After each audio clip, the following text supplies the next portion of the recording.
Dear student, welcome to the National University online class. During this pandemic, I feel proud to be the part of this National University online video class lecture.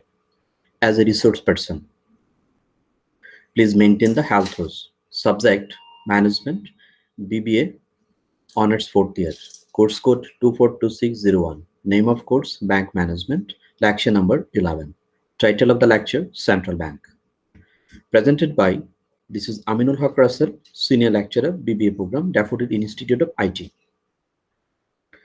Chapter 11 আমরা দেখব central bank সম্পর্কে জানবো। Central ব্যাংকের detail আমরা এই চ্যাপ্টারে শিখব। কি কি বিষয় আমরা এই সেন্ট্রাল ব্যাংক এর এই চ্যাপ্টার থেকে আমরা দেখব। একটা হচ্ছে সেন্ট্রাল ব্যাংক কাকে বলে, দেন আমরা দেখব objective of central bank, central ব্যাংকটা আসলে কেন তৈরি করা হয়েছে এবং প্রত্যেক দেশে কেন সেন্ট্রাল ব্যাংক একটা করে হয়, functions of central bank, central bank এবং সেন্ট্রাল কমার্শিয়াল ব্যাংকের মধ্যে পার্থক্যটা কি। দেন আমরা দেখব খুব গুরুত্বপূর্ণ একটা বিষয় সেন্ট্রাল ব্যাংকে, সেটা হচ্ছে ক্রেডিট কন্ট্রোল এবং কিভাবে ক্রেডিটগুলোকে কন্ট্রোল করে সে মেথডস গুলো আমরা ডিটেইল দেখব। দেন আমরা কিছু কনসেপচুয়াল কোশ্চেন দেখতে চেষ্টা করব। Why central bank is called bank of the government, central ব্যাংকে কেন সরকারের ব্যাংক বলা হয়। আরেকটা কোশ্চেন হচ্ছে যে central bank is the last resort of lender's, তাকে ঋণের শেষ আশ্রয়স্থল বলা হয় কেন সেন্ট্রাল ব্যাংকে। দেন দেখবো রিলেশনশিপ বিটুইন সেন্ট্রাল ব্যাংক এবং শিডিউল ব্যাংক, সেন্ট্রাল ব্যাংক এবং শিডিউল ব্যাংকের মধ্যে সম্পর্কটা কি। তারপর আরেকটা গুরুত্বপূর্ণ ফাংশন যেটা সেন্ট্রাল ব্যাংক পারফর্ম করে সেটা হচ্ছে ক্লিয়ারিং হাউসের একটা মিডলম্যান হিসেবে, সেই ক্লিয়ারিং হাউস সম্পর্কে আমরা জানবো। তারপর তার কি সুবিধা আছে সেটা সম্পর্কে দেখবো এবং বাংলাদেশ অটোমেটেড ক্লিয়ারিং হাউস সম্পর্কে আমরা কিছু ধারণা নিতে চেষ্টা করব এই চ্যাপ্টারে। শুরু করা যাক। First, central bank. What is central bank? Central bank হচ্ছে একটা দেশের অ্যাপেক্স একটা ইনস্টিটিউশন। কিসের? ব্যাংকিং স্ট্রাকচারের। বলতেছে যে central bank is the apex institution in the banking structure of a country. একটা দেশের ব্যাংকিং এর যে কাঠামো থাকে সেই কাঠামোর সর্বোচ্চ যেটা ইনস্টিটিউশন, সেই যে প্রতিষ্ঠানটা সেটাকে বলা হয় সেটা হচ্ছে সেন্ট্রাল ব্যাংক। এটা কি করে? ইট সুপারভাইজ, কন্ট্রোল অ্যান্ড রেগুলেট। তারা কি করে? সুপারভাইজ করে, কন্ট্রোল করে এবং রেগুলেট করে কাকে? Activities of commercial bank and act as a banker to them. তাদের ব্যাংকার হিসেবে কাজ করে এবং কমার্শিয়াল ব্যাংকগুলোকে সুপারভাইজ করে, কন্ট্রোল করে এবং তাদেরকে রেগুলেট করে সেন্ট্রাল ব্যাংক। তো সেন্ট্রাল ব্যাংক হচ্ছে কি আসলে? সেন্ট্রাল ব্যাংক হচ্ছে একটা দেশের সর্বোচ্চ একটা ব্যাংকিং স্ট্রাকচারের সর্বোচ্চ একটা প্রতিষ্ঠান। সে কি করে? সে আদার্স যে কমার্শিয়াল ব্যাংক আছে সে কমার্শিয়াল ব্যাংকের অ্যাক্টিভিটি গুলোকে সে কি করে? সুপারভাইজ করে, কন্ট্রোল করে এবং রেগুলেট করে। এই জন্য সেন্ট্রাল ব্যাংকে আসলে বলা হয় যে act as a banker to them, তাদের ব্যাংকার হিসেবে কাজ করে, মানে ব্যাংকারের ব্যাংকার, দ্যাট মিনস ব্যাংকের ব্যাংক। অ্যাকলিন বলতেছে যে উনি বলতেছেন যে the essential function of a central bank is the maintenance of the stability of the monetary standard. Stability of monetary standard, central bank খুব গুরুত্বপূর্ণ একটা ফাংশন হচ্ছে কি তার implementation, formulation and implementation of monetary policy. সেটা আমরা তার অবজেক্টিভের মধ্যে ডিটেইল আলাপ করব। একটা ইকোনমির যদি তার মনিটারি স্ট্যান্ডার্ডটা, মনিটারি পলিসিটা অথবা মানির সাপ্লাই অথবা মানির ফ্লোটা যদি ঠিক না থাকে তাহলে একটা ইকোনমির অনেক সমস্যার মধ্যে পড়ে। তো সেই জিনিসটাকে স্টেবল রাখার জন্য সেন্ট্রাল ব্যাংক একটা ভূমিকা পালন করে। এই জন্য বলতেছে সেন্ট্রাল ব্যাংকের একটা এসেনশিয়াল ফাংশন হচ্ছে, গুরুত্বপূর্ণ একটা ফাংশন হচ্ছে the essential function of a central bank is the maintenance of the stability of the monetary standard. Monetary স্ট্যান্ডার্ডটা কি স্টেবল রাখাটা, তার একটা মেইনটেইন করাটা তার হচ্ছে একটা গুরুত্বপূর্ণ কাজ। দেন ডিকক বলতেছেন যে উনি বলতেছেন যে a central bank is a bank, তার মানে কমার্শিয়াল ব্যাংকের bank, which constitutes the apex of the monetary and banking structure. সে সেন্ট্রাল ব্যাংক হচ্ছে কি মনিটারি সিস্টেমের এবং ব্যাংকিং স্ট্রাকচার একটা অ্যাপেক্স একটা প্রতিষ্ঠান এক যে কোনো দেশের জন্য, which performs as best as it can in the national economic interest. এবং এই সেন্ট্রাল ব্যাংকের মেইন ইন্টারেস্টটাই থাকে একটা দেশের ইকোনমির, অর্থনৈতিক যে একটা স্টেবল রাখা যায়, অর্থনৈতিকভাবে কিভাবে দেশকে ঠিক রাখা যায়, সেই ন্যাশনাল ইকোনমিক ইন্টারেস্টটা সব থেকে বেশি কাজ করে সেন্ট্রাল ব্যাংকের। তো এই জায়গা থেকে আমরা দেখি আসলে যে সেন্ট্রাল ব্যাংক হচ্ছে একটা সর্বোচ্চ একটা প্রতিষ্ঠান ব্যাংকিং সেক্টরে, সে কি করে? সুপারভাইজ করে, কন্ট্রোল করে এবং রেগুলেট করে কাকে? কমার্শিয়াল ব্যাংকে। সেন্ট্রাল ব্যাংকের একটা একটা গুরুত্বপূর্ণ ফাংশন হচ্ছে কি, সে মনিটারি স্ট্যান্ডার্ডটাকে সে মেনটেন করে। আরেকজন স্কলার বলতেছেন যে মনিটারি পলিসির অথবা মানি মার্কেটের অ্যাপেক্স ইনস্টিটিউশন হচ্ছে যে সেন্ট্রাল ব্যাংক, অথবা মানি মার্কেটের মেইন রেগুলেটর হচ্ছে সেন্ট্রাল ব্যাংক। মানি মার্কেটকে রেগুলেট করে সেন্ট্রাল ব্যাংক, যে শর্ট টার্মের যে মার্কেটটা সেটা, এবং ব্যাংকিং স্ট্রাকচারকে একটা দেশের, এবং তার মেইন অবজেক্টিভটা থাকে কি, ন্যাশনাল ইকোনমিক ইন্টারেস্ট, দেশের অর্থনৈতিক যে উন্নয়ন, দেশের অর্থনৈতিক যে এই ইন্টারেস্ট, সেটার প্রতি বেশি কাজ করে সেন্ট্রাল ব্যাংকের, তার পারপাসটা। ওকে, আমরা এখন যেটা নিয়ে বিষয়টা নিয়ে আলাপ করবো সেটা হচ্ছে objectives of central bank. Central ব্যাংকের অবজেক্টিভ হচ্ছে তিনটা। একটা হচ্ছে কি, formulation and implementation of monetary policy, second banking supervision and auxiliary assistance. 1972-তে যখন আমাদের স্বাধীনতার পরেই যখন আমাদের সেন্ট্রাল ব্যাংকের যাত্রা শুরু হয় ফর্মালি, তখন সেন্ট্রাল ব্যাংকের দুটো ফাংশন ছিল। একটা ছিল formulation and implementation of monetary policy, second ছিল ব্যাংকিং সুপারভিশন। দেন পরে সে একটা যোগ করা হয়েছে, সেটা হচ্ছে অক্সিলারি অ্যাসিস্ট্যান্স। ওকে, তো আমরা প্রথমে যেটা দেখবো সেটা হচ্ছে formulation and implementation of monetary policy, যেটা মানি মার্কেটের মেইন রেগুলেটর হচ্ছে সেন্ট্রাল ব্যাংক। এই ফাংশনটা আমরা একটু দেখব। আমরা জানি মানি হচ্ছে কি, মানি ইজ এ টার্ম, মানি হচ্ছে একটা term that has the exchange value. এই মানিটার এক্সচেঞ্জ ভ্যালু আছে। এখন এই এক্সচেঞ্জ ভ্যালুটাকে ডিটারমাইন্ড করে কে, সেন্ট্রাল ব্যাংক, যেগুলো আমাদের পরবর্তীতে সেন্ট্রাল ব্যাংকের ফাংশনের মধ্যে আমরা এই বিষয়গুলো দেখব। আমাদেরকে দেখতেই হবে আসলে ফাংশনগুলা সম্পর্কে জানতে হবে আসলে। তো আমরা যেইটা বলতেছি যে formulation and implementation of monetary policy, যে আমরা এই জায়গাতে বলতেছি মানি হচ্ছে কি, money is a term that has the exchange value, এটার একটা এক্সচেঞ্জ ভ্যালু আছে, এবং সেটা working as a medium of exchange, সে মিডিয়াম অফ এক্সচেঞ্জ হিসেবে কাজ করে। এখন আমরা জানি যে মিডিয়াম অফ এক্সচেঞ্জ হিসেবে যে কাজ করে, তার মানে কি, একজনের কাছে টাকাটা পড়ে থাকবে না, সেটা ইকোনমিতে মুভ করানোটাই সেন্ট্রাল ব্যাংকের একটা অন্যতম কাজ। এখন সে কি করে, এটা কিভাবে মুভ করে, কি করে, সেই এই পুরো জিনিসটাই আসলে আমরা এই চ্যাপ্টারে বিভিন্ন ওয়েতে বুঝতে চেষ্টা করব। তো আমরা যেটা বলতেছিলাম, মানে হচ্ছে কি মিডিয়াম অফ এক্সচেঞ্জ।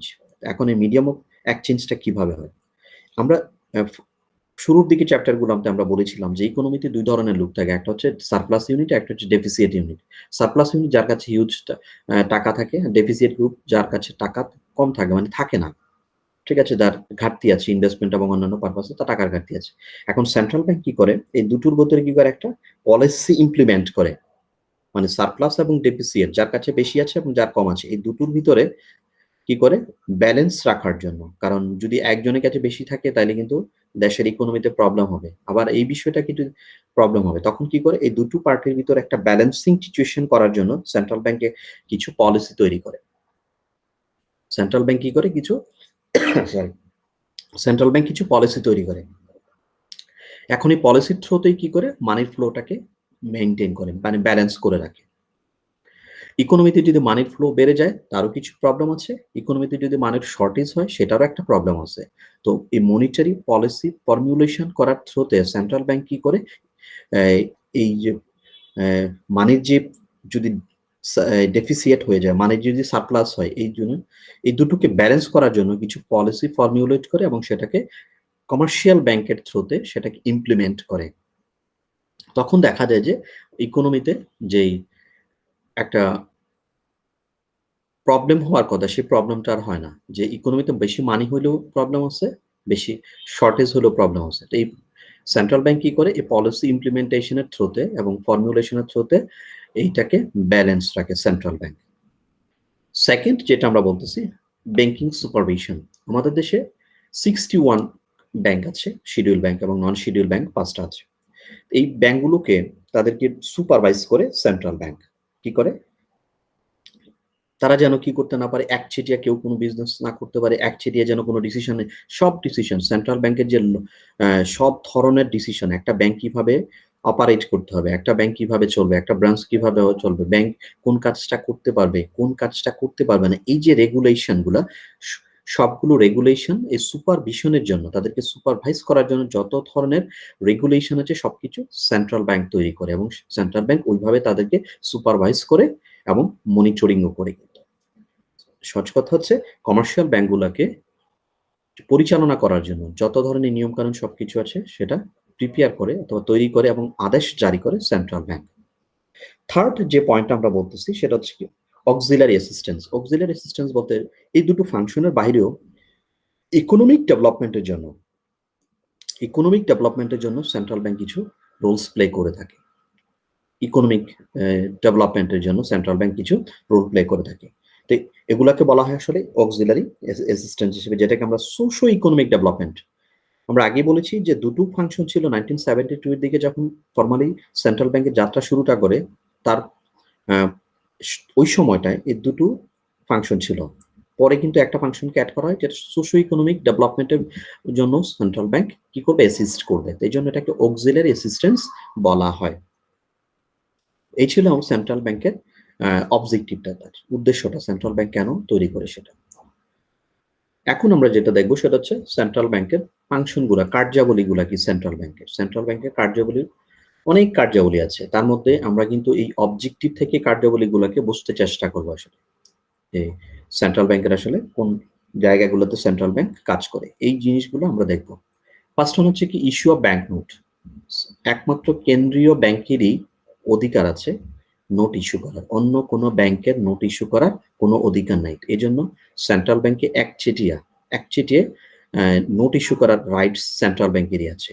তো সেন্ট্রাল ব্যাংকের মেইন ফাংশনটা হচ্ছে ইকোনমিতে কখন কত মানি ইস্যু করতে হবে সেটা সেন্ট্রাল ব্যাংক ডিটারমাইন্ড করে থাকে, সেন্ট্রাল ব্যাংক সেই ডিসিশনটা নিয়ে থাকে। সেকেন্ড ফাংশন হচ্ছে কি ব্যাংকিং সিস্টেমটা কিভাবে চলবে, ব্যাংকিং সিস্টেমে যেন কোনো প্রবলেম না হয়, সেই গাইডলাইনগুলো, সেই রেগুলেশনগুলো, সেই রুলসগুলো কে তৈরি করে, সেন্ট্রাল ব্যাংক তৈরি করে। এই জন্য সেন্ট্রাল ব্যাংকের সেকেন্ড যে ইম্পর্টেন্ট ফাংশনটা সেটা হচ্ছে supervision of the banking system. Banking সিস্টেমকে সুপারভাইজ করা, বিভিন্ন রুলস রেগুলেশন প্রিপেয়ার করার মাধ্যমে। Third, control of money market. Central bank হচ্ছে মানি মার্কেটের মেইন রক্ষাকারী, মানি পরিচালনাকারী মেইন বডি হচ্ছে central bank. Who regulate the, এখন যদি question who regulate the central money market, money মার্কেটকে, মুদ্রা যে বাজার, সেই বাজারটাকে কন্ট্রোল করে সবকিছু তৈরি করে সেন্ট্রাল ব্যাংক। একটা যেমনটা বলেছিলাম যে একটা ইকোনমিতে মানির যদি শর্টেজ হয় সেটাও যেন ইকোনমির জন্য প্রবলেম, মানির শর্টেজ যদি হয় সেটাও ইকোনমির জন্য প্রবলেম। তো সেন্ট্রাল ব্যাংক কি করে, এই মানি মার্কেটটাকে ব্যালেন্স রাখে, সারপ্লাস এবং ডেফিসিয়েট গ্রুপের মধ্যে ব্যালেন্সিং করে কমার্শিয়াল ব্যাংকের থ্রুতে কি করে মানি মার্কেটটাকে কন্ট্রোল করাটা সেন্ট্রাল ব্যাংকের একটা গুরুত্বপূর্ণ কাজ। ফোর্থ যে ফাংশনটা কথা আমরা বলি সেটা হচ্ছে maintenance of the value of currency. কারেন্সির ভ্যালুটা যেহেতু নোট ইস্যু করে কি সেন্ট্রাল ব্যাংক, কারেন্সির ভ্যালুটা কেমন হবে, যদি ইকোনমিতে বেশি মানির সাপ্লাই বেড়ে যায় তার মানে ইনফ্লেশন বেড়ে যাবে, ইনফ্লেশন যদি বেড়ে যায় মানি কারেন্সির ভ্যালুটা কমে যায়। আবার ইকোনমিতে যদি মানির অথবা ক্রেডিটের, যেটাকে আমরা ক্রেডিট বলি, সেটা ক্রেডিটের যদি শর্টেজ হয় তখনও কিন্তু কি হবে, আবার ভ্যালু, কারেন্সির ভ্যালু কমে যাবে। এখন কারেন্সির ভ্যালু পড়ে যাওয়াটা অন্য দেশের তুলনায় এক্সপোর্ট ইম্পোর্ট যখন আমরা করতে যাই, এক্সচেঞ্জ রেট যখন ডিটারমাইন্ড করে তখন কিন্তু কারেন্সির ভ্যালুটা খুব গুরুত্বপূর্ণ এক্সপোর্ট ইম্পোর্টের জন্য। তো সেন্ট্রাল ব্যাংক কি করে কারেন্সির ভ্যালুটাকে অ্যাপ্রোপ্রিয়েট জায়গায় রাখার জন্য, পারফেক্ট জায়গায় রাখার জন্য সেন্ট্রাল ব্যাংক কাজ করে। তার ফিফথ যে ফাংশনটা সেটা হচ্ছে ডিটারমিনেশন অফ এক্সচেঞ্জ রেট। যখন এক্সপোর্ট ইম্পোর্ট করে বিজনেসম্যানরা তখন তাদের কি করতে হয়, অন্য দেশের কারেন্সিতে টাকা, কারেন্সি পাঠাইতে হয়। যেমন ডলারের, যদি চায়না থেকে চায়নার মুদ্রা পাঠাইতে, মালয়েশিয়া থেকে যদি কোনো কিছু নিয়ে আসে পারচেজ করে তখন তাকে কি করতে, মালয়েশিয়ার মুদ্রা পে করতে হয়, ডলারে পে করতে হয়। এইসব এই যে এটা কত ভ্যালু হবে, কি হবে, এই বিষয়গুলো ডিটারমাইন করে থাকে সেন্ট্রাল ব্যাংক। সেন্ট্রাল ব্যাংক এগুলো দিয়ে আরেকটা রিজার্ভ, একটা ফাংশন, রিজার্ভকে মেনটেন করাটাও সেন্ট্রাল ব্যাংকের একটা গুরুত্বপূর্ণ কাজ, রিজার্ভ মেনটেন করা। তো আরো কিছু ফাংশন আছে সেটা আমরা দেখব। তো এই জায়গাতে আমরা যেটা দেখলাম তা কেন্দ্রীয় ব্যাংকের একটা একচেটিয়া একটাই হচ্ছে, কেন্দ্রীয় ব্যাংকে একমাত্র একটা ইকোনমির নোট ইস্যু করতে পারে। ব্যাংকিং কে সুপারভাইজ করা তার সেকেন্ড গুরুত্বপূর্ণ ফাংশন, এবং as a regulator of money market, সে মানি মার্কেটকে কি করতে, কেন্দ্রীয় ব্যাংক কন্ট্রোল করে থাকে। কারেন্সির ভ্যালুটাকে যেহেতু নোট ইস্যু করে সেন্ট্রাল ব্যাংক, সেহেতু কারেন্সিটার ভ্যালুটাও ডিটারমাইন করে থাকে সেন্ট্রাল ব্যাংক। এবং এক্সপোর্ট ইম্পোর্টকে সহযোগিতা করার জন্য সেন্ট্রাল ব্যাংক কি করে, অলওয়েজ এক্সচেঞ্জ রেটটা ডিটারমাইন করে থাকে। দেন কিছু ফাংশন হচ্ছে সুপারভিশন অফ লোন। যেমন সেন্ট্রাল ব্যাংক কোন কমার্শিয়াল ব্যাংকগুলোকে লোনের কিছু রেগুলেশন করে দেয়, কোন সেক্টরে কতটুকু লোন দিতে পারবে, তার টোটাল ডিপোজিটের কত অংশ সে লোন দিতে পারবে, সে এসএমই সেক্টরে কতটুকু লোন দিবে, সে লার্জ ইন্ডাস্ট্রির জন্য কতটুকু লোন দিবে, ওয়ার্কিং ক্যাপিটালের জন্য কতটুকু লোন দিতে পারে, সে ক্যাপিটাল মার্কেটের জন্য কতটুকু ইনভেস্ট করতে পারবে, এই যে বিষয়গুলো, এই সবগুলো বিষয়কে সুপারভাইজ করে সেন্ট্রাল ব্যাংক, এবং সেটা রেগুলেশনের থ্রুতে, সেন্ট্রাল ব্যাংকগুলো এই কাজ করে থাকে। এটা কমার্শিয়াল ব্যাংকের জন্য করে রেগুলেশন গুলো এবং সুপারভাইজ করার যে গাইডলাইন গুলো, সেই গাইডলাইন গুলো সেন্ট্রাল ব্যাংক তৈরি করে, যে তুমি এই সেক্টরে এতটুকু লোন দিতে পারবে, এর বেশি লোন দিতে পারবে না, এবং তোমাকে গ্রিন ফাইন্যান্সে এতটুকু ইনভেস্ট করতে হবে তোমার টোটাল লোনের, এবং রিফাইন্যান্স স্কিমের কিছু বিষয় আছে, তুমি শর্ট টার্মে এতটুকু টাকা ইনভেস্ট করতে পারবে, লং টার্মে তুমি এত লোন দিতে পারবে, মিডিয়াম টার্মের জন্য এত লোন দিতে পারবে, এই যে পার্সেন্টেজ গুলো, এগুলো বিষয়গুলো সেন্ট্রাল ব্যাংক তাকে ডিফাইন করে দেয়। দেন হচ্ছে ক্লিয়ারিং হাউস। সেন্ট্রাল ব্যাংকের খুব একটা ইম্পর্টেন্ট একটা ফাংশন হচ্ছে কি ক্লিয়ারিং হাউস, মানে নিকাশ ঘরের কাজ করে থাকে ক্লিয়ারিং হাউস। সেটা সম্পর্কে আমরা ডিটেল কিছু কোশ্চেনই পড়বো আমরা। ক্লিয়ারিং হাউস, এখন আমরা এই জায়গাতে শুধু ক্লিয়ারিং হাউস যেটা সে কি করে, সে নিষ্পত্তি করে দেয়। সেন্ট্রাল ব্যাংক একটা ভূমধ্যস্থতা ব্যাংকের যে আন্তঃ ব্রাঞ্চ লেনদেন অথবা আন্তঃ লেনদেন, একটা ব্যাংকের সাথে আরেকটা ব্যাংকের লেনদেন, এবং ব্যাংকের এক ব্রাঞ্চের সাথে আরেক ব্রাঞ্চের লেনদেন, এই সবগুলো বিষয়কে কি মধ্যস্থতা করে, সেটাকে মীমাংসা করে দেয়, নিষ্পত্তি করে দেয় সেন্ট্রাল ব্যাংক। সেটা হচ্ছে সেন্ট্রাল ব্যাংকের ক্লিয়ারিং হাউস ফাংশন। দেন আগে বলেছিলাম যে সেন্ট্রাল ব্যাংক ইকোনমিক স্টেবিলিটির জন্য, ইকোনমিক স্টেবল রাখার জন্য সেন্ট্রাল ব্যাংকের একটা গুরুত্বপূর্ণ ফাংশন অথবা গুরুত্বপূর্ণ কাজ হচ্ছে অর্থনীতিটাকে স্টেবল রাখা। কিভাবে স্টেবল রাখা? মানির সাপ্লাইয়ের থ্রুতে, ইকোনমির মানির ফ্লোটাকে ঠিক রেখে ইকোনমিক স্টেবল রাখা যায়। মানি ফ্লো যদি বেড়ে যায় তাহলে ইকোনমি স্টেবল থাকে না, মানির যদি আবার শর্টেজ হয় ইকোনমিক স্টেবল থাকে না। তো এই মনিটারি পলিসিটার ফর্মুলেশন, ইমপ্লিমেন্টেশনের যেহেতু কাজ হচ্ছে সেন্ট্রাল ব্যাংকের, কেন্দ্রীয় ব্যাংকের, তো কেন্দ্রীয় ব্যাংক কি করে তার আদার্স ফাংশন গুলোকে সে ঠিক করে দেশের অর্থনীতিটাকে চাঙ্গা রাখে, অর্থনীতিটাকে স্টেবল রাখে। যেমন লোন দিয়ে যেন ইন্ডাস্ট্রি ডেভেলপ করা হয়, সেক্ষেত্রেও যেমন ইনস্ট্রাকশন থাকে, যার ইকোনমিক ডেভেলপমেন্টের জন্য ইন্ডাস্ট্রিয়ালাইজেশন গুরুত্বপূর্ণ, এমপ্লয়মেন্ট জেনারেট করা সেটা গুরুত্বপূর্ণ, কারণ এমপ্লয়মেন্ট যদি জেনারেট না হয় তাহলে ইনফ্লেশন বেড়ে যাওয়ার পসিবিলিটি থাকে। তো সেন্ট্রাল ব্যাংক কি করে এই ডিফারেন্ট ফ্যাক্টরগুলো কি করে ইকোনমিতে যেন কোনো প্রবলেম ক্রিয়েট করতে না পারে, সেন্ট্রাল ব্যাংক একটা ভূমিকা পালন করে থাকে। এক্সপোর্ট ইম্পোর্ট করার ক্ষেত্রে সেন্ট্রাল ব্যাংক কি করে তার কারেন্সি ভ্যালু দিয়ে সেটা ডিটারমাইন্ড করে রাখে, এবং ফরেন রিজার্ভ ঠিক রেখে সেটা ঠিক করে, এবং যে ডলারের যে ভ্যালু থাকে সেটা ডিটারমাইন্ড করে সেন্ট্রাল ব্যাংক কি করে এক্সপোর্ট ইম্পোর্টকে সহায়তা করে থাকে, এবং এক্সপোর্ট ইম্পোর্টের রেগুলেশন তৈরি করার মাধ্যমেও কিন্তু সেন্ট্রাল ব্যাংক তার যে কার্যাবলী আছে সেই কার্যাবলী পারফর্ম করে থাকে। দেন আমরা বলতেছি approval of bank and development of payment. Central bank শুধু যে সুপারভাইজ করে, ক্লিয়ারিং হাউসের ফাংশন করে, কিংবা এক্সচেঞ্জ ভ্যালু ডিটারমাইন্ড করে কারেন্সির, তারপর তার মনিটারি পলিসি ফর্মুলেশন করে, বিষয়টা এগুলার সাথেও সেন্ট্রাল ব্যাংকের অনুমোদন ছাড়া কিন্তু কোনো কমার্শিয়াল ব্যাংক অ্যাপ্রুভাল পাবে না। তো কোনো ব্যাংকে অ্যাপ্রুভাল দেওয়ার একমাত্র রাইট হচ্ছে কি সেন্ট্রাল ব্যাংকের, এবং সেই ব্যাংকটা কিভাবে ডেভেলপমেন্ট করবে এবং তাদেরকে ট্রেন আপও করে থাকে কিন্তু সেন্ট্রাল ব্যাংক। কারণ সেন্ট্রাল ব্যাংকের একটা ইনস্টিটিউট আছে BIBM, Bangladesh institute of bank management. ওই ইনস্টিটিউটের থ্রুতে কি করে সেন্ট্রাল ব্যাংক অন্যান্য ব্যাংকগুলোকে তাদের ব্যাংকারদেরকে, তাদের যে হিউম্যান রিসোর্স আছে সেই হিউম্যান রিসোর্সদেরকে ট্রেন আপের থ্রুতে কি করে ইফিশিয়েন্ট ব্যাংকার তৈরি করে, যেগুলো তারা কমার্শিয়াল ব্যাংকগুলো তাদের অ্যাক্টিভিটি গুলা কি স্মুথলি পারফর্ম করতে পারে। তো সেন্ট্রাল ব্যাংক শুধু যে রেগুলেশনের জায়গাতে, কন্ট্রোল করার জায়গাতে কাজ করে বিষয়টা এমন না। সেন্ট্রাল ব্যাংক আরো একটা ফাংশন যেটা কাজ করে সেটা হচ্ছে সে ব্যাংকের অনুমোদন দিয়ে থাকে, এবং ব্যাংকগুলো কিভাবে ডেভেলপমেন্ট করতে পারে, কিভাবে পরিচালনা করতে পারে সেটা সম্পর্কে ডিটেইল একটা গাইডলাইন দিয়ে থাকে সেন্ট্রাল ব্যাংক। এই ছিল সেন্ট্রাল ব্যাংকের ফাংশন। এখন আমরা দেখব সেন্ট্রাল ব্যাংক এবং কমার্শিয়াল ব্যাংকের মধ্যে পার্থক্যটা কি। আশা করি এতক্ষণ সবাই ধারণা করতে পেরেছো যে সেন্ট্রাল ব্যাংক এবং কমার্শিয়াল ব্যাংকের মধ্যে পার্থক্যটা কি হয়। সেন্ট্রাল ব্যাংক একটা দেশের স্পেশাল আইন দ্বারা তৈরি করা হয়, রাষ্ট্রের একটা স্পেশাল আইন দ্বারা তৈরি করা, যেমন আমাদের দেশের 1972 এর প্রেসিডেন্ট অধ্যাদেশ জারি করে সেন্ট্রাল ব্যাংকটা তৈরি করেছে 1972-তে। কমার্শিয়াল ব্যাংকগুলো হচ্ছে ব্যাংকিং রেগুলেশন অ্যাক্ট দিয়ে 1994 দিয়ে কমার্শিয়াল ব্যাংকগুলোকে এস্টাবলিশড করা হয়। সেন্ট্রাল ব্যাংক কি করে? সেন্ট্রাল ব্যাংক সব ধরনের ফাইন্যান্সিয়াল ইনস্টিটিউশন এবং কমার্শিয়াল ব্যাংক, নন ব্যাংক ফাইন্যান্সিয়াল ইনস্টিটিউশন যেটা 36টার মতো বাংলাদেশে আছে, এবং 61 যে কমার্শিয়াল ব্যাংক এবং ফার্স্ট নন শিডিউল ব্যাংক আছে, এই সবগুলোকে রেগুলেট করে থাকে সেন্ট্রাল ব্যাংক। এই জন্য বলতেছে central bank regulate all financial institution including commercial bank. Commercial ব্যাংকের কাজটা কি? কমার্শিয়াল ব্যাংক আসলে কাউকে অনুমোদনও দিতে পারে না, কোনো কিছু করতে পারে না। কমার্শিয়াল ব্যাংক কি করে? সে ডিপোজিট অ্যাকসেপ্ট করে এবং সে লোন দেয়।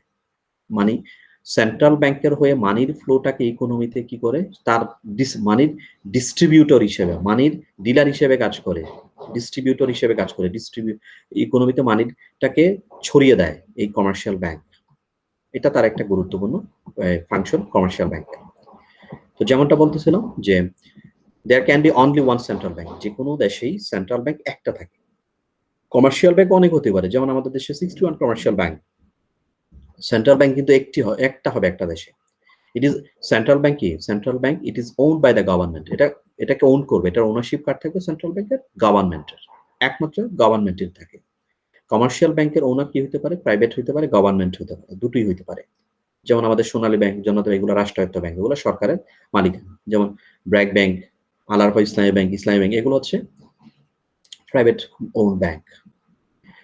Central bank has the monopoly power to issue currency note. একমাত্র নোট ইস্যু করার অধিকার হচ্ছে সেন্ট্রাল ব্যাংকের, আর কারোর কোনো এই নোট ইস্যু করার কিন্তু কারোর আর কোনো অধিকার নেই।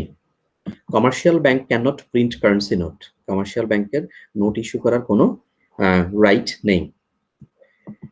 সেন্ট্রাল ব্যাংক কি করে? এক পারফর্ম করে, গুরুত্বপূর্ণ একটা পারফর্ম।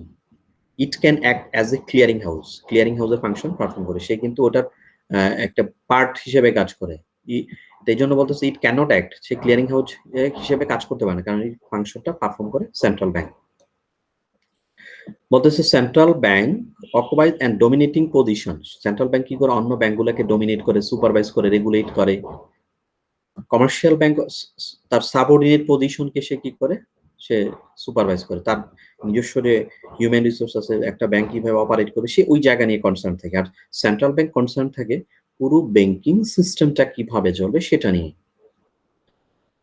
সেন্ট্রাল লাস্ট যে পার্থক্যটা আমরা বলতেছি সেটা হচ্ছে central bank is the lender of the last resort. Commercial bank depends on central bank. Exactly, commercial ব্যাংকগুলো সেন্ট্রাল ব্যাংকের উপরে ডিপেন্ড করে। সেন্ট্রাল ব্যাংক হচ্ছে অন্যান্য ব্যাংকের শেষ আশ্রয়স্থল, ঋণের শেষ আশ্রয়স্থল বলা হয়। ওকে, এখন আমরা দেখব একটা গুরুত্বপূর্ণ কনসেপ্ট সেন্ট্রাল ব্যাংকের, সেটা হচ্ছে কনসেপ্ট অফ ক্রেডিট কন্ট্রোল, যেটা ইকোনমির মানি ফ্লোটাকে কিভাবে সেন্ট্রাল ব্যাংক কন্ট্রোল করে সেই বিষয়টা সম্পর্কে এখন আমরা আলাপ করব। Credit control. ক্রেডিট কন্ট্রোল বলতে যেটা আমরা খুব সহজ ভাষায় বলি যে একটা ব্যাংক কতটুকু লোন দিতে পারবে, কতটুকু কোন সেক্টরে দিতে পারবে, সহজ কথা, কিভাবে দিবে, কতটুকু লিমিট থাকবে, কোন ধরনের কাস্টমারকে দিতে পারবে, কত সময়ের জন্য দিতে পারবে, এই যে সবগুলো বিষয়কে রেগুলেশনের থ্রুতে নিয়ে আসাটা, মানে তাকে কন্ট্রোল করার জন্য কিছু রেগুলেশন তৈরি করে। মানে আমি কি করব? আমি ক্রেডিট একবার ক্রিয়েশন করব, আবার কন্ট্রাকশন করব, মানে একবার ইকোনমিতে মানির ফ্লো বাড়ানোর জন্য একভাবে কাজ করব, মানির ফ্লো যখন কমে যায় আরেকভাবে কাজ করব। এই যে সবগুলো কাজ কিভাবে হবে, কাস্টমারকে লোন দিবে কিভাবে, চেক করবে, এই যে সবগুলো বিষয়কে রেগুলেট করা হচ্ছে ক্রেডিট কন্ট্রোল। সহজ কথা, যে আমি ক্রেডিট দিব সেটাকে কিভাবে আমি কন্ট্রোল করতে পারি, সেটা হচ্ছে আমার credit control. Credit control means the regulation of the creation and contraction of credit in the economy. Regulation. It is important function of central bank of any country. যে কোনো কান্ট্রির জন্য অথবা এই কেন্দ্রীয় ব্যাংকের একটা গুরুত্বপূর্ণ কাজ হচ্ছে এই ক্রেডিট কন্ট্রোল করা, কারণ এটার সাথে ইনফ্লেশনের সম্পর্ক, এটার সাথে আনএমপ্লয়মেন্টের সম্পর্ক, ইকোনমিক স্টেবিলিটির সম্পর্ক, কমার্শিয়াল ব্যাংকগুলোর রেগুলেশনের সম্পর্ক। দ্যাটস ওয়াই এটা খুব গুরুত্বপূর্ণ, কারণ মানির ফ্লোটা কিভাবে কখন কি হবে সেটা কিন্তু ডিপেন্ড করে ক্রেডিট কন্ট্রোলের পলিসির উপরে কিন্তু। Okay, the importance of credit control has increase. কেন তার গুরুত্বটা বেড়েছে? Because diversification and growth of bank credit and other form of credit. মানে ব্যাংকের লোনের এত ডাইভার্সিফিকেশন হয়েছে আসলে তাকে কন্ট্রোল করার জন্য, ব্যাংক গ্রোথ ঠিক রাখার জন্য এবং আদার ফর্মের যে ক্রেডিটগুলো সবগুলোকে রেগুলেট করার জন্য এত ডাইভার্সিফিকেশন, ব্যাংক এত সেক্টরে এখন ইনভেস্ট করতেছে, এই সবগুলো বিষয়কে কন্ট্রোল করার জন্য আসলে খুব গুরুত্বপূর্ণ একটা ইস্যু হয়ে দাঁড়াচ্ছে ক্রেডিট কন্ট্রোল করা। তো পিএস কলিন বলতেছেন, উনি বলতেছেন যে credit control means checking that customers pay on time, customer pay করতেছে কিনা, এবং do not exceed their credit limit, এবং লোন দেওয়ার ক্ষেত্রে, ক্রেডিট দেওয়ার ক্ষেত্রে ব্যাংক কোনো কিছু এক্সিড করতেছে কিনা, ঠিক মতো সবকিছু পালন করতেছে কিনা, সেন্ট্রাল ব্যাংক যেভাবে বলেছে সেটা পালন করতেছে কিনা, এটা দেখাটা, এটা চেক করাটা, সেটাকে বলা হচ্ছে ক্রেডিট কন্ট্রোল। যেমন আপনি যদি একজন কাস্টমার যদি লোনটা পরিশোধ না করে, তাহলে সেটা নন পারফর্মিং লোন হয়ে যায়, এখন সেটা তো ডিপোজিটের অংশ। তো সেক্ষেত্রে ডিপোজিটরকে প্রোটেক্ট করাটা সেন্ট্রাল ব্যাংকের একটা দায়িত্ব, নৈতিক একটা দায়িত্বের মধ্যে পড়ে। কে ডুয়েট উনি বলতেছেন যে the credit control of credit means the regulation and control of bank advance. এই যে ব্যাংকের লোন এবং অ্যাডভান্সকে রেগুলেট করাটা, কন্ট্রোল করা, রেগুলেট করাটাই মানে হচ্ছে credit control. Methods of credit control, central bank কিভাবে ক্রেডিটকে কন্ট্রোল করে থাকে তার দুটো মেথড ফলো করে, একটা হচ্ছে কোয়ান্টিটেটিভ মেথড আর একটা হচ্ছে সিলেক্টিভ মেথড আর কোয়ালিটেটিভ মেথড। কোয়ান্টিটেটিভ মেথডগুলো bank rate policy, open market policy, variable reserve ratio, এগুলো হচ্ছে quantitative method. Bank rate policy, open market policy, variation reserve ratio. Selective আর কোয়ালিটেটিভ টেকনিক হচ্ছে কি credit rationing method, direct action, changing the marginal rate, consumers credit control, moral persuasions and publicity. এখন আমরা এই যে 9টা মেথড আছে, quantitative এবং কোয়ালিটেটিভ দুটো মিলে যে 9টা মেথড আছে, একটা একটা করে আমরা দেখব। প্রথমে আমরা আলাপ করব, শিখবো, সেটা হচ্ছে কোয়ান্টিটেটিভ মেথড গুলো। কোয়ান্টিটেটিভ মেথডের ফার্স্ট হচ্ছে ব্যাংক রেট পলিসি। এটা বোঝানোর আগে আমি একটা বিষয় সবার কাছে ক্লিয়ার করি, ইজি করে দিই বিষয়টাকে। সেটা হচ্ছে কি যে সেন্ট্রাল ব্যাংক সবসময় কনসার্ন থাকে কিসের উপরে কনসার্ন থাকে? সেন্ট্রাল ব্যাংক যেটা নিয়ে কনসার্ন হয় সেটা হচ্ছে কি ইকোনমিতে যেন মানির ফ্লোটা বেড়ে না যায়, ইকোনমিতে যেন ক্রেডিটের যখন আধিক্য না ঘটে, ক্রেডিট যেন শর্টেজ না হয়ে যায়, আবার যেন ওভারফ্লো না হয়ে যায়। এই দুটোই আসলে ক্রেডিট কন্ট্রোলের মেইন জায়গাটা। আমরা যতগুলো মেথড করব সবগুলো দিয়ে যখন ইকোনমিতে আমার ক্রেডিট এর পরিমাণ বেড়ে যাবে, তখন আমি কি করব? সেন্ট্রাল ব্যাংক তখন কি করে? যখন ক্রেডিট অথবা শর্টেজ হয়ে যায়, তখন সেন্ট্রাল ব্যাংক কি পলিসি নেয়? এই দুটো বিষয়, একটা হচ্ছে কি যখন আমার মানি ফ্লোটা বেড়ে যায়, আরেকটা হচ্ছে যখন আমার মানি ফ্লো কমে যায়, দ্যাট মিনস ক্রেডিট। এই দুটো পয়েন্ট, এই সবগুলো মেথড শিখতে হলে এই দুটো কথা মনে রাখতে হবে। একটা হচ্ছে ইকোনমিতে যদি মানি ফ্লো বেড়ে যায়, তখন সেন্ট্রাল ব্যাংক কিছু টেকনিক ইউজ করে সেটাকে ব্যালেন্স রাখে, আবার যখন শর্টেজ হয়ে যায় তখন সেটাকে আবার বাড়ানোর জন্য সেন্ট্রাল ব্যাংক আরো কিছু ভূমিকা পালন করে। ওকে, এখন আমরা একটা একটা করে পলিসিগুলো দেখি। First one, bank rate policy. Bank rate refers to the official minimum lending rates of interest of the central bank. Central ব্যাংকের একটা মিনিমাম যে রেটে সেন্ট্রাল ব্যাংক থেকে কমার্শিয়াল ব্যাংকগুলো ধার নেয়, অথবা কমার্শিয়াল ব্যাংকগুলো সেন্ট্রাল ব্যাংকের কাছ থেকে যেই রেটে ধার করে সেটাকে বলা হয় ব্যাংক রেট, সহজ কথা।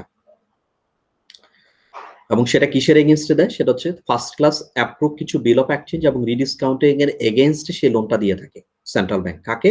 কমার্শিয়াল ব্যাংকে। এই জন্য সেকেন্ড সেন্টেন্সটা বলতেছে it is the rate at which the central bank advance and loan, central bank loan এবং অ্যাডভান্স দেয় কাকে?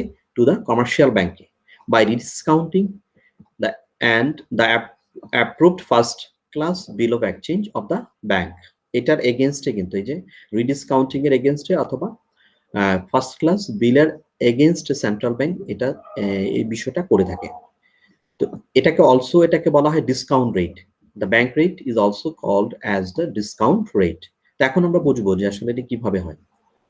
যখন দেখে যে ইকোনমিতে মানির ফ্লোটা বেড়ে গেছে, তখন কি করবে সেন্ট্রাল ব্যাংক? সে এটা আবার পারচেজ করে নিয়ে এটাকে কমিয়ে দিবে। এই যে দেখেন আমরা, according to the theory of bank rate, an increase or decrease in the bank rate leads to reduction and increase in the supply of credit in the economy. যখন দেখা যায় যে সেন্ট্রাল ব্যাংক বুঝতেছে যে ইকোনমিতে মানির ফ্লোটা বেড়ে গেছে, তখন কি করবে? সে ব্যাংকের রেটটাকে বাড়িয়ে দিবে। বাড়িয়ে দিলে তখন কমার্শিয়াল ব্যাংকগুলো সেন্ট্রাল ব্যাংক থেকে আর লোন নিবে না, তখন মানির ফ্লোটা একটু স্টেবল হবে। সিমিলারলি যখন দেখবে যে ইকোনমিতে মানির ফ্লো ওভারফ্লো হয়ে গেছে, তখন সে কি করবে? তার রেটটাকে তখন তার রেটটাকে সে কমিয়ে সে কি করবে? কমিয়ে দিবে, তাতে ইকোনমিতে এবং এই কমিয়ে দিয়ে সে সেন্ট্রাল ব্যাংক থেকে যেন কমার্শিয়াল ব্যাংকগুলো ধার করে আবার ইকোনমিতে মানিটা ফ্লোটা বাড়িয়ে দেয়। এইভাবে কি করে সেন্ট্রাল ব্যাংকের মানি রেট পলিসিটা দিয়ে ক্রেডিটটাকে কন্ট্রোল করে। আমি এই জায়গাতে একটু শর্টে আবার একটু রিপিট করব। যখন ইকোনমিতে মানির ফ্লো বেড়ে যায় তখন সেন্ট্রাল ব্যাংক কি করে, তার রেটটা কে বাড়িয়ে সে কি করে এই টাকাগুলো নিয়ে নেয়। দ্যাট মিনস যে বিলগুলো আছে সেগুলো সে নিয়ে নেয়। অথবা সে কি করে, তখন রেট বাড়িয়ে দিলে তখন কমার্শিয়াল ব্যাংকগুলো সেন্ট্রাল ব্যাংক থেকে আর ধার করতে চায় না। তখন একটা স্টেবল জায়গা ক্রিয়েট হয়। যখন দেখা যায় ইকোনমিতে মানির ফ্লো খুব বেশি দরকার তখন সেন্ট্রাল ব্যাংক কি করে, কম রেটে কমার্শিয়াল ব্যাংকগুলোকে ধার দেয়। ধার দিয়ে যাতে কমার্শিয়াল ব্যাংকের থ্রুতে ইকোনমিতে মানির ফ্লোটাকে আবার বাড়িয়ে দেয়।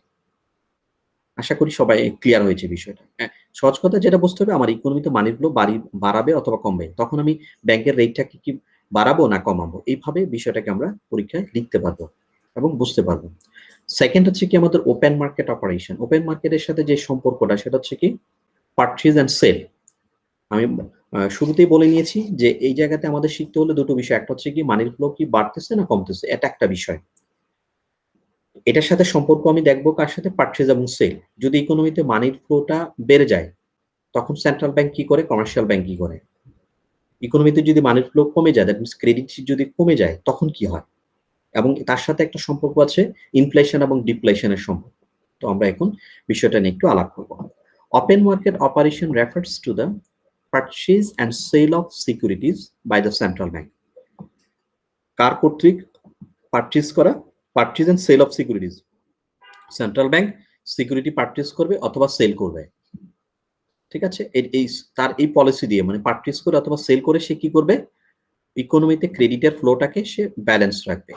ইকোনমিতে ওই দুই ধরনের বিষয় থাকে, সেটা হচ্ছে একটা হচ্ছে ইনফ্লেশন সিচুয়েশন থাকে, আরেকটা হচ্ছে ডিফ্লেশন সিচুয়েশন থাকে। During a period of inflation, যখন মূল্যস্ফীতি থাকে ইকোনমিতে, the central bank seek to reduce the supply of credit. এই যেটা বলেছিলাম যে তখন সেন্ট্রাল ব্যাংক কি করে, যখন ইনফ্লেশন বেড়ে যায় তখন সেন্ট্রাল ব্যাংক ক্রেডিটের সাপ্লাইটাকে কমাইতে চায়। এই যে to seek to reduce the money or supply of credit in the economy, তখন কি করে, it sell the security to the bank, public or others.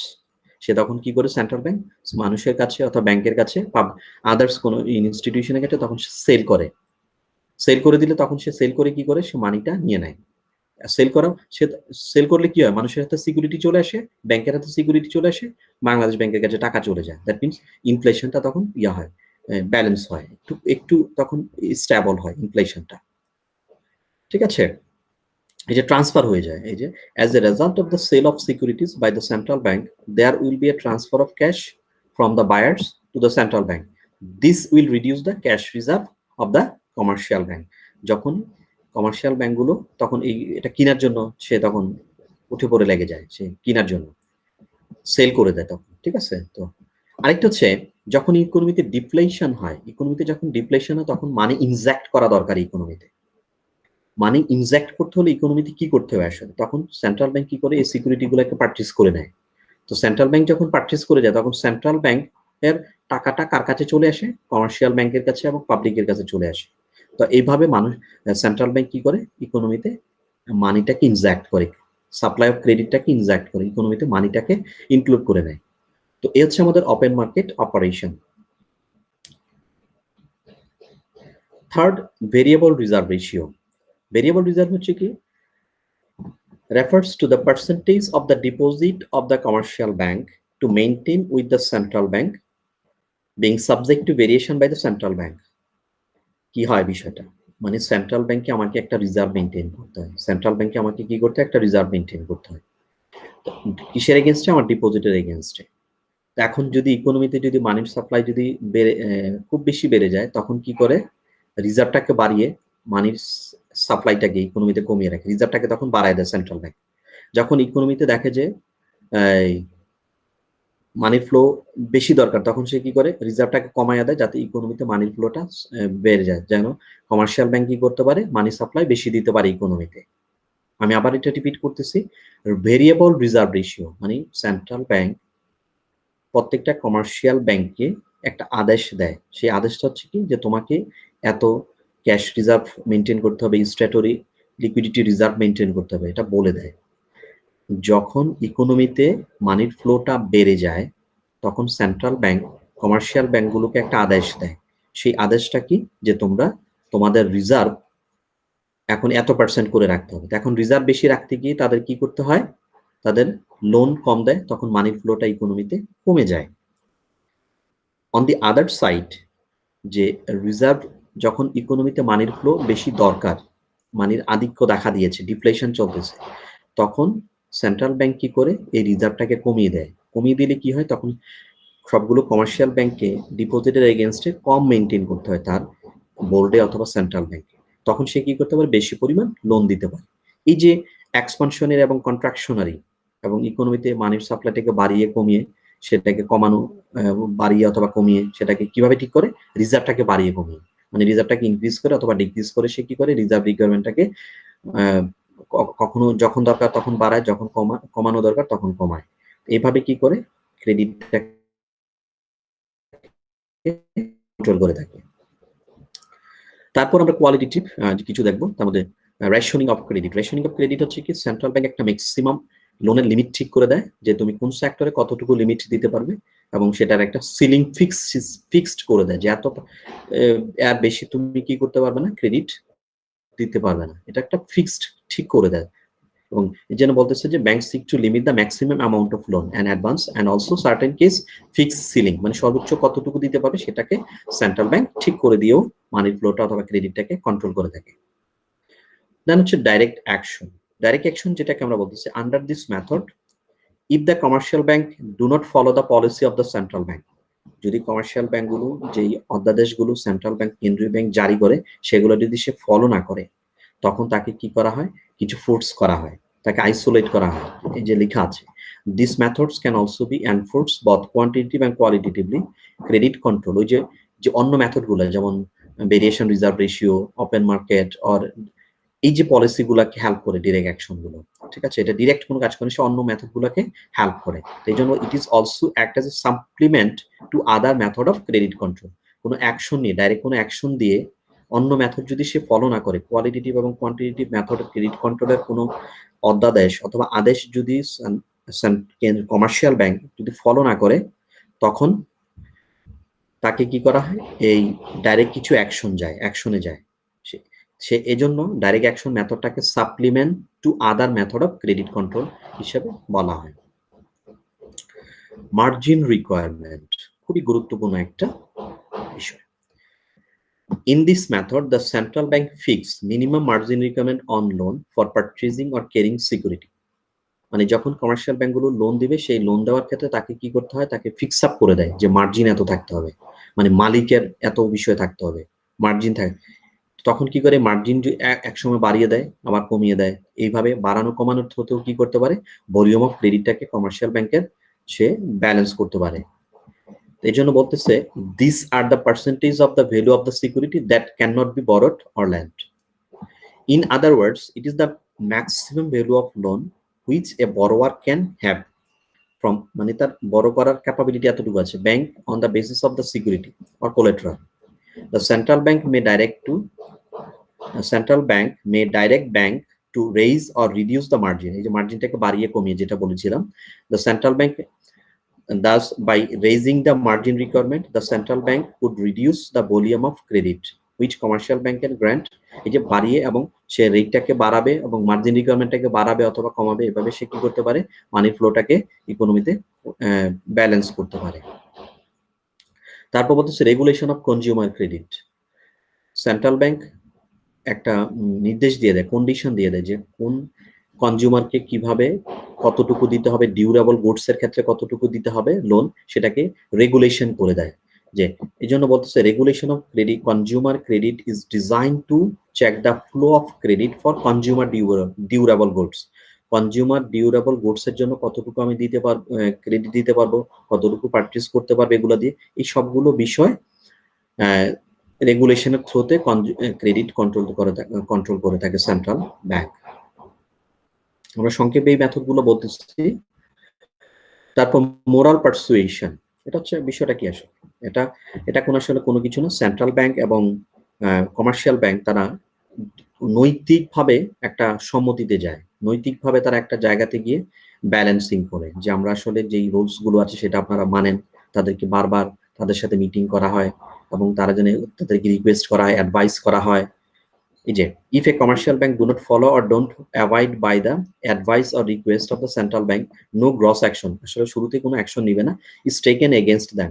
The central bank merely was its moral influence, morally তাদেরকে নৈতিকভাবে তাদেরকে influence করতে চেষ্টা করবে যেন তারা ইকোনমিতে তাদের ক্রেডিটের যে ফ্লোটা সেটাকে যেন ব্যালেন্স রাখে, যাতে সেন্ট্রাল ব্যাংকের ক্রেডিট কন্ট্রোল করতে যেন সুবিধা হয়।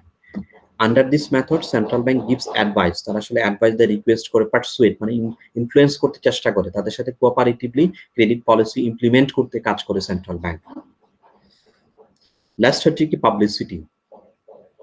In modern time central bank in order to make their policy successful করতে হলে, যে কোনো সেন্ট্রাল ব্যাংক, কমার্শিয়াল ব্যাংক, যে কোনো তাদের পলিসি সাকসেস করতে হলে তাদেরকে কি করতে হয়, তাদেরকে পাবলিকলি অ্যাওয়ার্ড করতে হয়, যেটাকে পাবলিক অপিনিয়ন নিতে হয়, পাবলিকের অ্যাওয়ার্ড করতে হয়।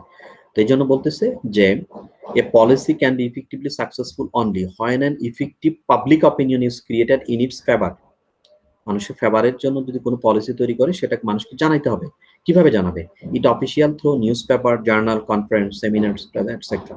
তো এগুলা দিয়েও পাবলিসিটি করেও কিন্তু কি করা যায়, ক্রেডিটকে কন্ট্রোল করা যায়। তো এই ছিল আমাদের ক্রেডিট কন্ট্রোলের কিছু ম্যাথডস।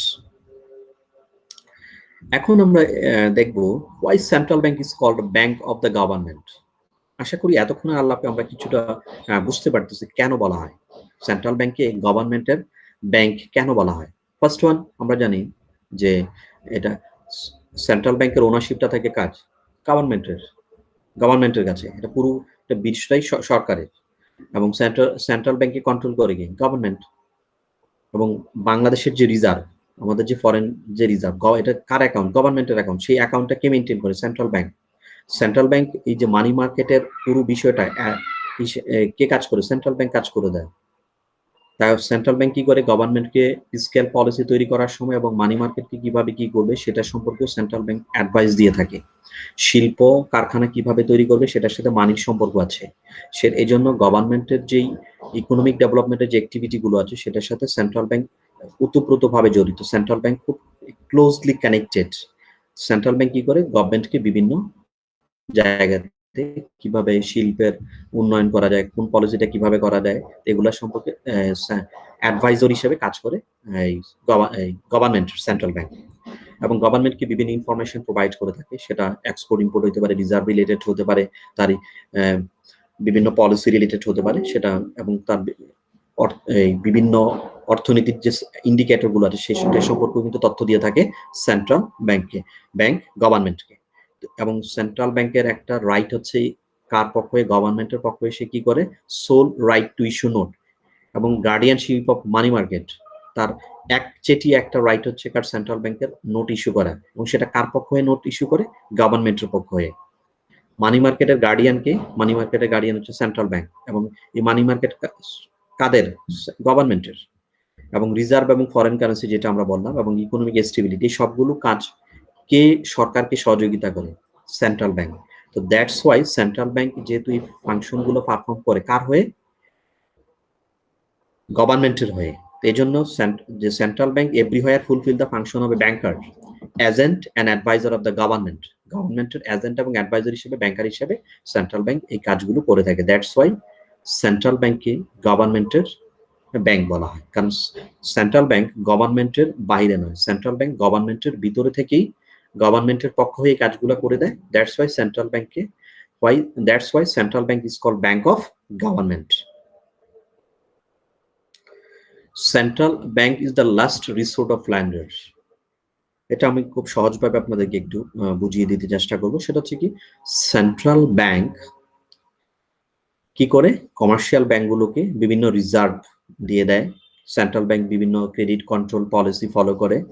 সেই ক্রেডিট পলিসি ফলো করে যখন সেন্ট্রাল ব্যাংক পলিসি তৈরি করে, সেন্ট্রাল ব্যাংক ক্রেডিট কন্ট্রোল করে, তখন সেন্ট্রাল ব্যাংকে একটা ধারণা হয়ে যায় তার কমার্শিয়াল ব্যাংকের যদি কোনো মানির ফ্লো কমে যায় তখন সেন্ট্রাল ব্যাংক তাদেরকে লোন প্রোভাইড করে।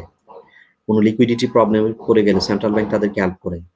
এবং শেষ আশ্রয়ের স্থল যদি কমার্শিয়াল ব্যাংকগুলো যদি কোনো কিছু আর না পারে, যেমন তার যে ডিপোজিটরি যে প্রাইমারি রিজার্ভ থাকে, সেই রিজার্ভে যদি কোনো প্রবলেম হয়ে যায়, এই যে ডিপোজিটর টাকা যাতে সে দিতে পারে, এই সবগুলো বিষয়ের আসলে সামারি হচ্ছে কি শেষ, তার যদি কোনো প্রবলেম হয় একটা কমার্শিয়াল ব্যাংকে, সে শেষ পর্যন্ত কার কাছে যায় ঋণের জন্য?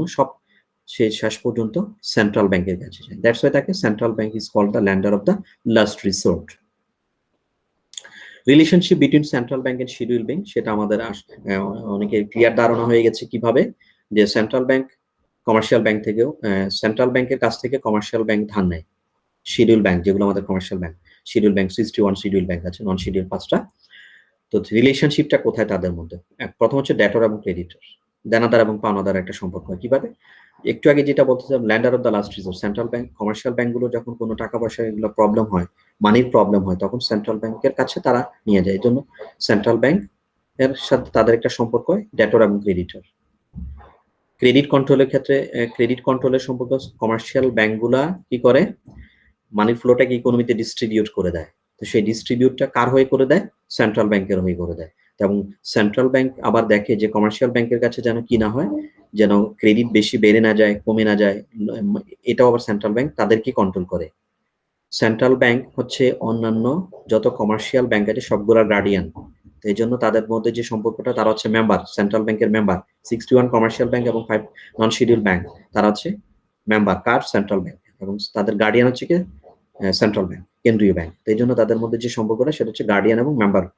তাদের ফরেন এক্সচেঞ্জের যে বিষয়গুলো, সেটাও সেন্ট্রাল ব্যাংকের সাথে তাদের সম্পর্ক আছে। ক্লিয়ারিং ফাংশনের জন্য একটা সম্পর্ক বিল্ড আপ হয় তাদের আন্ত লেনদেন এবং অন্যান্য ব্যাংকের সাথে যে লেনদেনটা হয় চেক ক্লিয়ার করা, সেটার সম্পর্কগুলো এই জন্য সেন্ট্রাল ব্যাংক এবং শিডিউল ব্যাংকের মধ্যে একটা সম্পর্ক গড়ে ওঠে। আরো কিছু সম্পর্ক আছে, তারা আসলে প্রতিযোগিতাহীন, তারা একজন আরেকজনের কম্পিটিটর না কিন্তু। এবং নোট ইস্যু করার ক্ষেত্রে সেন্ট্রাল ব্যাংক নোট ইস্যু করে, সেটা ডিস্ট্রিবিউট করে শিডিউল ব্যাংক। এই জায়গাতে তাদের একটা সম্পর্ক বিল্ড আপ হয়। সেন্ট্রাল ব্যাংক কি করে? ডিপোজিটরদেরকে সেফ রাখার জন্য শিডিউল ব্যাংক থেকে একটা রিজার্ভ নিয়ে রেখে দেয়। তো এই রিজার্ভ এবং ডিপোজিটরের সম্পর্ক কিন্তু সেন্ট্রাল ব্যাংকের এবং শিডিউল ব্যাংকের মধ্যে হয়। যখন সেন্ট্রাল ব্যাংক কাছে টাকা রাখে শিডিউল ব্যাংকগুলো, তখন সে ডিপোজিটরস, এবং সেন্ট্রাল ব্যাংকের হচ্ছে রিজার্ভার হিসেবে থাকে। আমরা এটা আলাপ করেছি অলরেডি। সেন্ট্রাল ব্যাংকে lender of the last resort বলা হয়, কারণ তাদের শেষ শিডিউল ব্যাংকগুলোর শেষ আশ্রয়স্থল হচ্ছে, তফসিলি ব্যাংকগুলোর আশ্রয়স্থল হচ্ছে সেন্ট্রাল ব্যাংক, কেন্দ্রীয় bank.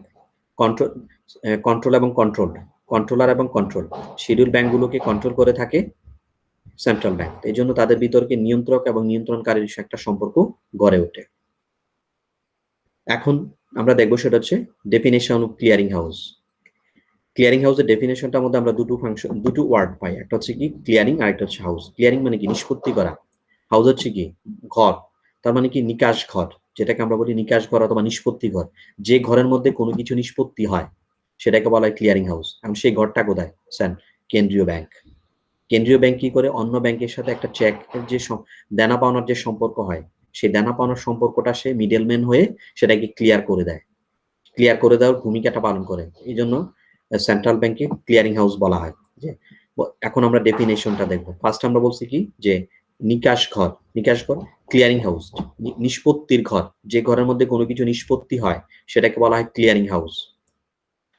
Clearing house is a place where the representative of the banks in the same locating meet. তারা প্রত্যেকদিন কি করে? একটা সময় একটা জায়গাতে তাদের চেক এবং ড্রাফট বিল এইসবগুলোকে সেটেল করার জন্য, ব্যালেন্স গুলো সেটেল করার জন্য তারা একটা সময় মিট করে ওই জায়গার মধ্যে।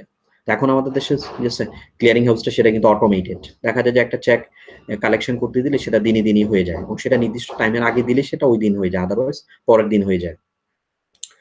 According to Oxford Dictionary of Business, the clearinghouse is a centralized and computerized system for settling indebtedness between members. That means schedule bank হচ্ছে সেন্ট্রাল ব্যাংকের মেম্বার। এই মেম্বারদের যেই ঋণের যেই বিষয়গুলো থাকে, যেমন চেক, ড্রাফট, বিল, এই সবগুলোকে ক্লিয়ার করে দেয়, সেটেল করে দেয় কে? যেই হাউস, সেটাকে বলা হয় ক্লিয়ারিং হাউস, নিকাশ ঘর, নিষ্পত্তির ঘর। অ্যাডভান্টেজটা কি ক্লিয়ারিং হাউসের যে অ্যাডভান্টেজটা হচ্ছে, দুটো পয়েন্ট অফ ভিউ থেকে তাদের মধ্যে একটা অ্যাডভান্টেজ। একটা হচ্ছে কি ব্যাংকার্স পয়েন্ট অফ ভিউ থেকে, আরেকটা হচ্ছে কাস্টমার্স পয়েন্ট অফ ভিউ থেকে। ব্যাংকার্স পয়েন্ট অফ ভিউ থেকে একটা ব্যাংক আগে কি করতে হতো, যে যদি ক্লিয়ারিং হাউস না থাকে, তো দেখা যেত অটোমেটেড না হওয়ার আগের কথা বলতেছি আমি, যে একটা চেক, আমার একটা চেক কালেকশন করতে হবে ইসলামী ব্যাংক থেকে। আমার চেকটা হচ্ছে, আমার ব্যাংক হচ্ছে আলাপা ইসলামী ব্যাংক। এখন অন্য ব্যাংকের লোক গিয়ে ওই ব্যাংকের ধারে ধারে গিয়ে খুঁজে খুঁজে সেটাকে কি করতে হতো, চেকটাকে ক্লিয়ার করতে হতো। সেটা দেখা যেত যে 15 দিন 1 সপ্তাহ সময় লেগে যেত, এবং সেটার মধ্যে অনেক টাইম কনজিউমিং ছিল, অনেক কস্ট রেজ হতো এবং অনেক রিস্ক ইনভলভ ছিল। এখন এই ক্লিয়ারিং হাউস হওয়ার কারণে কি করে এই রিস্ক গুলো সব রিডিউস হয়ে গেছে। সেটা দুটো পয়েন্ট অফ ভিউ থেকে, যেমন কাস্টমার্স পয়েন্ট অফ ভিউ থেকে যে কুইকলি সে কি করতে পারে, মানিটা রিসিভ করতে পারে, তার ফ্রডনেস কমে যায় কিন্তু, এবং ইনক্রিজ ইউজ অফ চেক, তখন মানুষের ভিতরে চেক ইউজ করার প্রবণতাটা বেড়ে যায়, রিস্কটা কমে যায়। চেক এটা কালেকশন করতে সময় যেমন কমে যায় এবং রিস্কটাও কমে যায়, কিন্তু ইজিলি মানি ট্রান্সফার করে দেয়। এখন যে একটা ব্যাংকিং আওয়ারে কিন্তু, এটা ব্যাংকিং ডেতে কিন্তু, অথবা একটা 1 ওয়ার্কিং ডেতে কিন্তু এখন কালেকশন হয়ে যায়। এগুলা কিন্তু কাস্টমারের জন্য খুব যেমন উপকার, অ্যাডভান্টেজ, ব্যাংকারের জন্য কিছু অ্যাডভান্টেজ আছে। যেমন আগে কি করতে হতো, তাকে অন্য একটা ব্যাংকের ধারে ধারে গিয়ে সেই কালেকশন করতে তার অনেক টাইম কনজিউমিং ছিল, এবং সে কস্ট হয়তো একটা রিস্ক ইনভলভ ছিল, ঠিক আছে, এবং সেটা খুব একটা ইজি একটা টাস্ক ছিল না। এই সবগুলো ক্লিয়ারিং হাউস কিন্তু এই কাজগুলোকে কি করে দিছে, খুব ইজি করে দিছে। ফার্স্ট ওয়ান ছিল কি, রিডাকশন অফ কস্টটাকে কমিয়ে দিয়েছে, রিডাকশন অফ রিস্কটাকেও কমিয়ে দিয়েছে, রিডাকশন অফ লিকুইডিটি ক্রাইসিস সেটাও কমিয়ে দিয়েছে, ইনক্রিজ ইন্টার ট্রানজেকশন গুলো, মানে একটা ব্যাংকের সাথে আরেকটা ব্যাংকের আন্তঃ লেনদেনের যে সম্পর্কটা সেটা অনেক বেড়ে গেছে।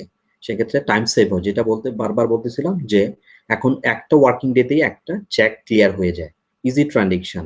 এই ছিল আমাদের ক্লিয়ারিং হাউসের অ্যাডভান্টেজ, এবং ব্যাংকার্স পয়েন্ট অফ ভিউ থেকে, কাস্টমার্স পয়েন্ট অফ ভিউ থেকে। দেন আমরা একটু শর্ট নোটস একটু আলাপ করবো, সেটা হচ্ছে কি বাংলাদেশ অটোমেটেড ক্লিয়ারিং হাউস। যেটা এই অটোমেটেড ক্লিয়ারিং হাউসটা, সেটা দুটো কম্পোনেন্ট নিয়ে হয়। ফার্স্ট এবার electronic clearing house of Bangladesh has two components, automated cheque processing system, আর একটা হচ্ছে ইলেকট্রনিক ফান্ড ট্রান্সফার। এই দুটো ফাংশন দিয়ে কি করে ডাটা সেন্টারের থ্রুতে মাল্টিলেটারাল নেটিং ফিগার দিয়ে সেটা কি করতে পারে, সে কাজটা পারফর্ম করতে পারে। দুটো জিনিস, একটা হচ্ছে কি অটোমেটেড চেক ক্লিয়ারিং প্রসেস, যেটাকে এমআইআর সিআরআর চেক গুলোকে, এই জন্যই magnetic in character recognition cheque হওয়ার কারণে এটা খুবই স্মুথলি করা যায় অটোমেটেড চেক প্রসেসিং সিস্টেমে। আরেকটা হচ্ছে ইলেকট্রনিক ফান্ড ট্রান্সফারের থ্রুতে করে। দুটো সিস্টেম খুব ইজিলি সেটাকে কি করতে পারে, ইনকর্পোরেট করতে পারে ব্যাংকগুলো। তারপর হচ্ছে কি সেটা কিভাবে কাজটা করে, এই state of the art data centre and disaster recovery site have been establish comprising the most modern software. সহজ কথা এগুলো হচ্ছে ভার্চুয়ালি কি করে একটা প্রাইভেট নেটওয়ার্কের থ্রুতে ক্রিয়েট করে ব্যাংক এবং ডাটা সেন্টারের এবং ডিজাস্টার রিকভারি সাইটের থ্রুতে কমিউনিকেট করে কি করা হয়, এই চেকটাকে